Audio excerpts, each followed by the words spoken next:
A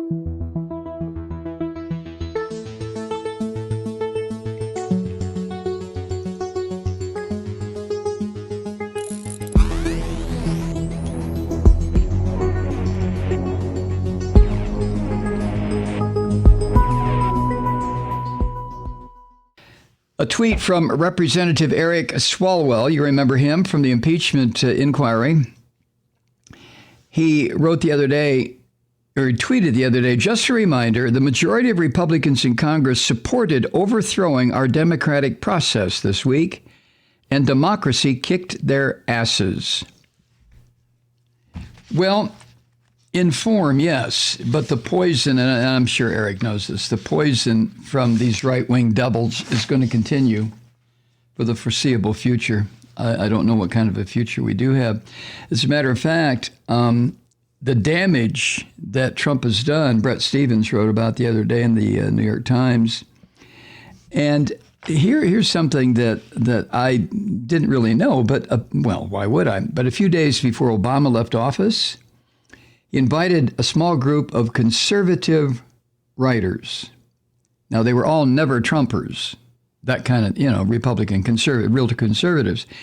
And Obama invited them to the White House for a conversation. And the mood, according to Bret Stephens, at this convocation was dark. And the reason for it, Obama said he was worried about the future of the Republican Party. And Bret Stephens, who is a conservative writer, was one of those included. And he writes that the conservative writers who gathered there were worried about the future itself, not just the Republican Party, but the future. And someone in that group of conservative writers mentioned the possibility of global thermonuclear war as a plausible outcome of a Trump presidency. Man. So Bret writes, nearly 4 years on, it's worth comparing what was predicted about the Trump administration versus what actually happened. And then he lists a number of predictions. First of all, the stock market would never recover. Second, we'd stumble into war with North Korea or Iran. Third, the free press would be muzzled. Fourth, Vladimir Putin would rule Donald Trump through blackmail. Next, Trump-appointed judges would dismantle the rule of law and overturn the verdict of elections. And last, Trump would never leave office. Now, as Stephens points out, so far none of this came to pass. Yeah, bad things have happened under this orange son of a bitch, but nothing so bad that it couldn't be stopped by the courts. As an example, the orange bastard's attempt to end the DACA program, the Dreamers, I believe that, yeah. He was prevented by Congress.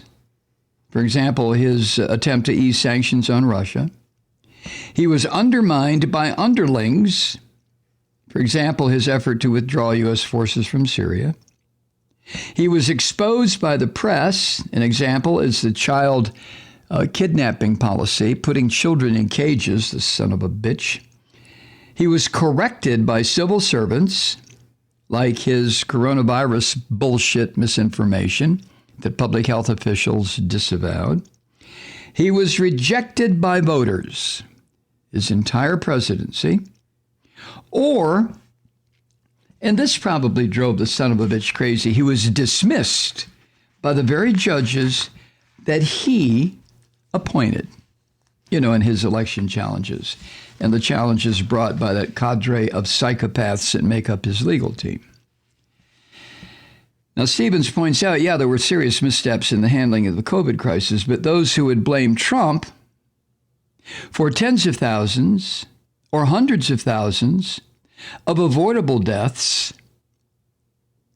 ought at least to acknowledge that a pandemic of this magnitude could have gravely challenged any president. Well, Bret, sure, you're absolutely correct in your sentence there.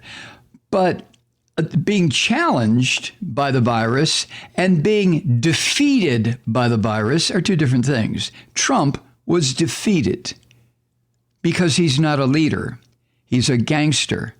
He can only think of himself, and he's taken the whole nation into this horror. Brett goes on, deaths in the United States from COVID-19 per 100,000 people are slightly worse than in France, but better than in Britain, Spain, and Italy, all of which imposed harsher lockdowns and had more engaged leaders than Trump. Well, okay, but maybe I should point out that France and Britain and Spain and Italy, the furthest points in each of those countries from each other is nowhere near the furthest points from, say, Boston and Los Angeles. So, okay, Brett, in those sovereign nations, maybe the deaths per thousand in the United States were better than in those countries. But I think there's a reason for it. It has to do with population density or border crossing or what have you. Just my 2 cents worth. Anyway, Brett goes on, all this has convinced many of my fellow conservatives, including those who were initially hostile to Trump, that there's more than a touch of derangement to those of us who oppose him. A mixture of justified distaste for the man and his manners and unjustified fears about the consequences of his governance. Now, these people, what the point Brett is making here is that there are now some conservatives who are saying, well, wait a minute, maybe, he's a bumbling doofus and a goof and a half-ass and a lunatic, but maybe not as bad as some of our, like the Lincoln Project, as some of the writers on the right, some of the theoreticians on the right have painted him to be, which is a real bum. But Brett writes, Trump, as these right-wingers see him, isn't Mussolini II. He was mostly Archie Bunker II, a blowhard easily kept within the four corners of our constitutional system. Now, that's how some of these so-called conservative writers see this miserable bastard. And I think Bret Stephens is making the point that he's not in that group. He's a conservative, but he's a true conservative. He's not a psychopath, like people who are now finding rationales or excuses or justifications or mitigations for Trump's behavior of the past 4 years. Bullshit to that. So Brett goes on, but the catastrophe of Trump's presidency doesn't mainly lie in the visible damage it has caused. It's in the invisible damage. Trump is a corrosive, and what he mainly corroded was social trust. And I don't have to tell you, True Seeker, and neither does Bret Stephens, that trust is the most important element in any successful society. It's the most important element in the smaller units of cohesiveness. You can get down to husband and wife, boyfriend and girlfriend, brother and sister, girlfriend and girlfriend, boyfriend and boyfriend. If there's not trust, what do you have? Nothing. And those of us who have gone through a complete violation of trust, and I'm sure most of us have at some point in our lives, you know the pain in that. You know the destruction that brings, a destruction of the ability to trust subsequent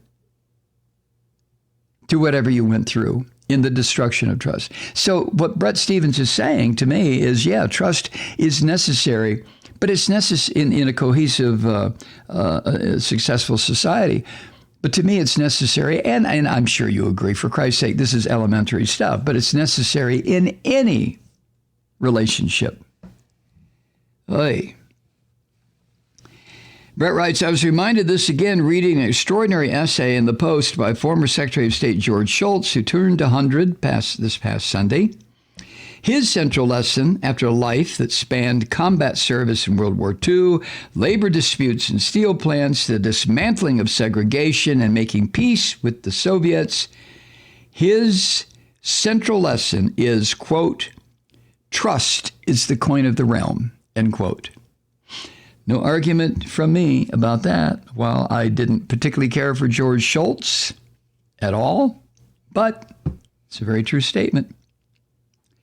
Schultz wrote this, quote, "When trust was in the room, whatever room that was, the family room, the school room, the locker room, the office room, the government room, the military room, when trust was there, good things happened. When trust was not in the room, good things did not happen. Everything else is details," end quote. But the whole idea between Gorbachev and Reagan was trust, comma, but verify. But the first word there was trust, which is exactly what George Schultz has written about. It's exactly what Bret Stephens has written about. It's what I have lived. I'm sure you have lived. I know you have. The beauty of a relationship, no matter how small or how large it is, when trust is the glue that's keeping it together, and the pain when that glue isn't there. Trust but verify. Remember that? Huh? Are you old enough? Time it was, and what a time it was, right? Anyway, Bret Stephens goes on to say what Schultz attests from personal experience is extensively documented in scholarly literature, too. In high-trust societies, think of Canada, bless their hearts, or Sweden, bless their hearts. People tend to flourish. In low-trust societies, think Lebanon or Brazil. They generally don't. And I would add to what Bret Stephens is sincerely writing here, now, after Trump, the United States, this country has been ripped to pieces. It has, thanks to this orange filth, Donald Trump and his disgusting family. But as Bret Stephens says, it's hard to think of any person in his lifetime who so perfectly epitomizes the politics of distrust, or anyone who so aggressively promotes it.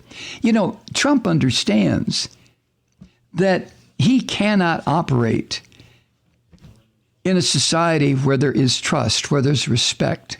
He can't operate where there is a lack of fear.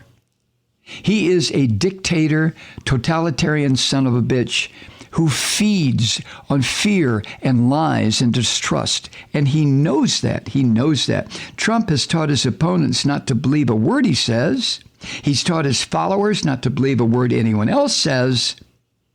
And much of the rest of the country, he's taught us to believe nobody and nothing at all. That's his legacy, this crumb bum, Jesus.